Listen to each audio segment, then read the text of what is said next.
Οι φρικτορίες είναι ο τρόπος που επικοινωνούσαν οι αρχαίοι Έλληνες και είχαν φτιάξει ένα εντυπωσιακό τηλεπικοινωνιακό δίκτυο. Είναι από τα πολύ διαφορετικά του μουσείου μας. Πραγματικά έρχονται ξένοι επισκέπτες από άλλες χώρες και εντυπωσιάζονται κυρίως για αυτή την αίθουσα. Πώς οι αρχαίοι Έλληνες είχαν βρει τρόπους να στέλνουν το μήνυμα με ασφάλεια και γρήγορα. Φρικτορίες λοιπόν είναι διάφοροι σταθμοί σε διάφορα σημεία της Ελλάδος. Το πρώτο δίκτυο φρικτοριών, για να σας πω κάτι συγκεκριμένο, είναι αυτό Τρίας Μυκηνών. Όταν ξεκίνησε ο Τροικός Πόλεμος, είχαν φτιαχτεί συγκεκριμένες βίγλες, μεγάλα κτίσματα όπου ανάβανε φωτιές στα συγκεκριμένα σημεία και είχαν πει και είχαν προσυμφωνήσει ότι όταν ανάψουν στα συγκεκριμένα σημεία οι φωτιές, σημαίνει ότι η Τρία έπεσε και ότι ο πόλεμος τελείωσε υπέρ των Ελλήνων. Μέσα σε μια νύχτα και λιγότερο από τη διάρκεια μιας νύχτας, ο Αγαμέμνονας από την Τρία στέλνει το μήνυμα στις Μυκήνες που περιμένει η Κλητεμνίστρα για το χαρμόσυνο γεγονός, για αυτούς χαρμόσυνο, ότι η Τρία έπεσε.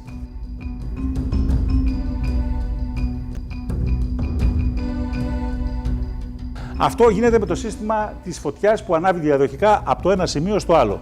Θα παρακολουθήσουμε μαζί αυτή τη διαδρομή. Ήδη ξεκίνησε, βλέπετε την Τρία, τη Λίμνο, το Άκραθο, το Μάκιστο, το Μεσάπιο και συνεχίζει μέχρι να καταλήξει στις Μυκήνες.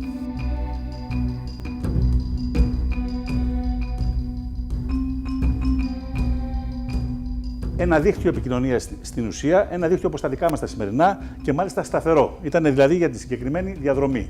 Φανταστείτε πόσο μακρινή εποχή, 550 χιλιόμετρα Αθήνα-Θεσσαλονίκη στην ουσία, μέσα σε μια νύχτα, επαναλαμβάνω, ή λιγότερο από μια νύχτα, το μήνυμα φτάνει από το ένα σημείο στο άλλο.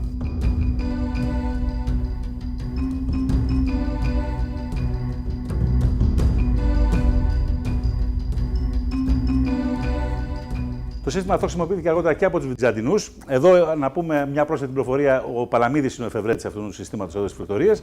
Αλλά στο Βυζάντιο η διαδικασία είναι ακριβώς η ίδια, απλά αλλάζει το όνομα. Λέγονται καμινοβίγλες. Από την κάμινο, πάλι σύνθετη λέξη, κάμινος φωτιά στην αρχαία ελληνική διάλεκτο και η βίγλα που σημαίνει παρατήρηση. Γι' αυτό και σε πολλά χωριά της Ελλάδος θα δούμε ότι που λέμε η βίγλα, η μικρή βίγλα, η μεγάλη βίγλα, ίσως συναντήσουμε εκεί κάποια ερείπια από αυτές εδώ τις φρικτορίες.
The Internet, in the year 2009. We send emails, make calls over the Internet, and discuss topics we take an interest in. Even our banking is going virtual. But what we take for granted today was only a vague idea 50 years ago. In order to understand how we got this far, let's go back to 1957, when everything began. Before 1957, computers only worked on one task at a time. This is called batch processing. Of course, this was quite ineffective. With computers getting bigger and bigger, they had to be stored in special cooled rooms. But then the developers couldn't work directly on the computers anymore. Specialists had to be called in to connect them. Programming at that time meant a lot of manual work, and the indirect connection to the computers led to a lot of bugs, wasting time and fraying the developers' nerves. The year 1957 marked a big change. A remote connection had to be installed so that the developers could work directly on the computers. At the same time, the idea of time sharing came up. This is the first concept in computer technology, to share the processing power of one computer with multiple users.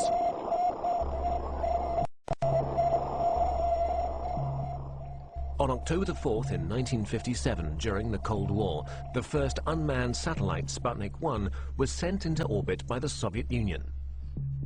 The fear of a missile gap emerged. In order to secure America's lead in technology, the US founded the Defense Advanced Research Project Agency in February 1958.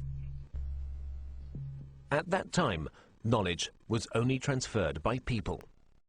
The DARPA planned a large-scale computer network in order to accelerate knowledge transfer and avoid the doubling up of already existing research. This network would become the ARPANET. Furthermore, 3 other concepts were to be developed, which are fundamental for the history of the Internet. The concept of a military network by the RAND Corporation in America. The commercial network of the National Physical Laboratory in England. And the scientific network Cyclades in France. The scientific, military, and commercial approaches of these concepts are the foundations for our modern Internet. Let's begin with the ARPANET, the most familiar of these networks. Its development began in 1966. Universities were generally quite cautious about sharing their computers. Therefore, small computers were put in front of the mainframe. This computer, the interface message processor, took over control of the network activities, while the mainframe was only in charge of the initialization of programs and data files. At the same time, the IMP also served as interface for the mainframe. Since only the IMPs were interconnected in a network, this was also called IMP subnet. For the first connections between the computers, the Network Working Group developed the Network Control Protocol. Later on, the NCP was replaced by the more efficient Transmission Control Protocol. The specific feature of the TCP is the verification of the file transfer. Let's take a short detour to England. Since the NPL network was designed on a commercial basis, a lot of users and file transfer were expected. In order to avoid congestion of the lines, the sent files were divided into smaller packets, which were put together again at the receiver. Packet switching was born.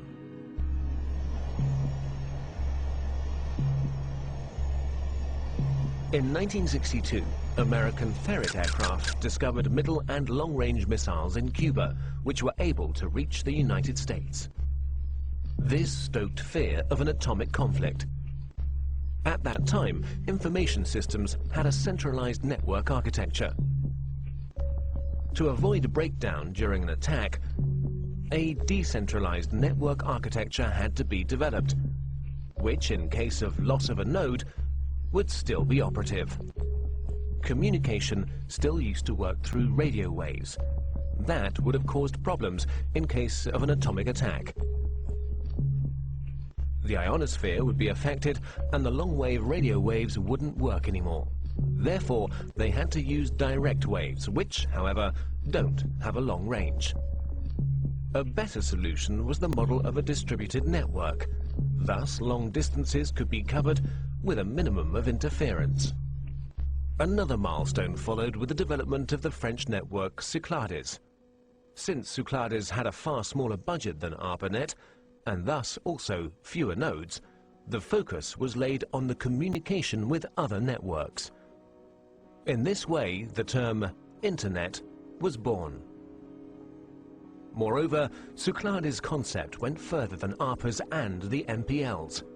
During communication between sender and receiver, the computers were not to intervene anymore, but simply serve as a transfer node. Cyclades' protocol went through all machines using a physical layer that was implemented into the hardware, providing a direct connection with the receiver, an end-to-end structure. Inspired by the Cyclades network and driven by the incompatibility between the networks, their connection gained in importance everywhere. The phone companies developed the X.25 protocol, which enabled communication through their servers, in exchange for a monthly basic charge, of course. DARPA's transmission control protocol was to connect the computers through gateways. And the International Organization for Standardization designed the OSI reference model. The innovation of OSI was the attempt to standardize the network from its ends, and the channel's division into separate layers. Finally, the TCP assimilated the preferences of the OSI reference model and gave way to the TCP/IP protocol, a standard which guaranteed compatibility between networks, and finally merged them, creating the Internet. By February the 28th, 1990, the ARPANET hardware was removed, but the Internet was up and running.